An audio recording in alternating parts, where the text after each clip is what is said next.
ఆబాల గోపాలాన్ని అలరించే విజ్ఞాన వినోద నీతి కథా సాగరం పంచతంత్రం.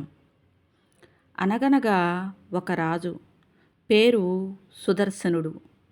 సత్యము, ధర్మము, న్యాయము, శాంతి, అహింస, నీతి అనే 6 సూత్రాలను తాను ఆచరిస్తూ, తన ప్రజల చేత పాటింపచేస్తూ యథా రాజా తదా ప్రజ అన్న ఆర్యోక్తిని నిజం చేశాడు. ఇన్ని సద్గుణాలున్న ఆ రాజుకి 3 కుమారులు. ఆ ముగ్గురు నిరంతరం ఆటపాటలలో మునిగి తేలుతూ, చదువు పట్ల ఆసక్తి లేక మందమతులు, సోమరిపోతులు అయ్యారు. వారి అల్లరిని భరించలేని రాజగురువు ఆ ముగ్గురిని రాజు దగ్గరకు తీసుకొచ్చి, మందమతులైన ఈ ముగ్గురిని ప్రయోజకులను చేయటం ఆ దేవుడి వల్ల కూడా కాదు. ఈ ముగ్గురు సుంటలు ఈ జన్మకి బాగుపడరు అని తేల్చి చెప్పేశాడు.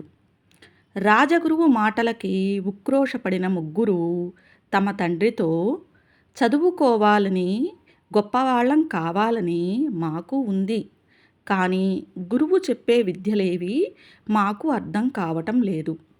అర్థం కాని చదువు వ్యర్థం కదా. మాకు అర్థమయ్యేలా పాఠాలు బోధించే గురువుని నియమిస్తే చదువుకుని మీ కలలు నిజం చేస్తాం. కేవలం శాస్త్ర పాండిత్యం కాక సందర్భోచిత సామర్థ్యం గల పండితుడిని మాకు గురువుగా నియమించండి అని చెప్పారు. సందర్భోచిత సామర్థ్యం కలిగిన పండితుడా? అలాంటి వాడు ఎవరైనా ఎక్కడైనా ఉన్నాడా? అడిగాడు రాజు మరుక్షణం.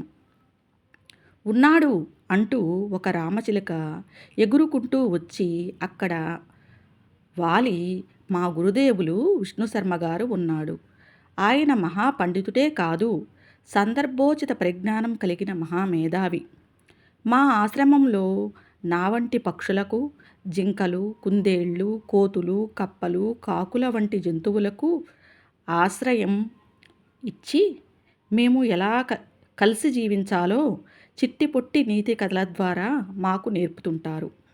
పక్షుల్ని, జంతువుల్ని జ్ఞానవంతుల్ని చేయగలిగిన ఆ మహానుభావుడికి మిమ్మల్ని సకల శాస్త్ర కోవిదులుగా తీర్చటం ఒక సమస్య అనేసి తురున ఎగిరిపోయింది.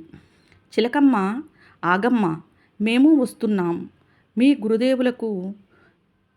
గురుదేవులని ప్రార్థించి విద్యాబుద్ధులు నేర్చుకుంటాం అంటూ రాకుమారులు ముగ్గురు చిలకమ్మ వెనుక విష్ణుశర్మ ఆశ్రమానికి పరుగులు తీశారు. చిలకమ్మకే పలుకులు నేర్పిన ప్రజ్ఞాశాలి విష్ణుశర్మ, పక్షులు, జంతువులకి సహజీవనం నేర్పిన ధీశాలి.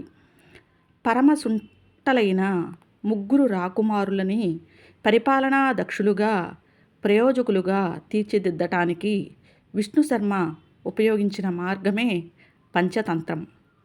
మిత్రలాభము, మిత్రభేదము, కాకోలుకీయము, లబ్ధ ప్రణాశము, అపరీక్షిత కారత్వము అనే 5 నీతి సూత్రాల సమాహారమే పంచతంత్రం. ఏమిటా 5 సూత్రాలు? జీవులకి అవి ఎలా మార్గనిర్దేశం చేస్తాయి? ఆబాల గోపాలాన్ని రంజింపచేసి చేసే ఈ పంచతంత్రం చదవండి, తెలుస్తుంది. మీరు చదవండి, మీ పిల్లల చేత చదివించండి. మీ ఇంటింట విజ్ఞాన వినోదాన్ని పంచే నీతి కథా లహరి పంచతంత్రం.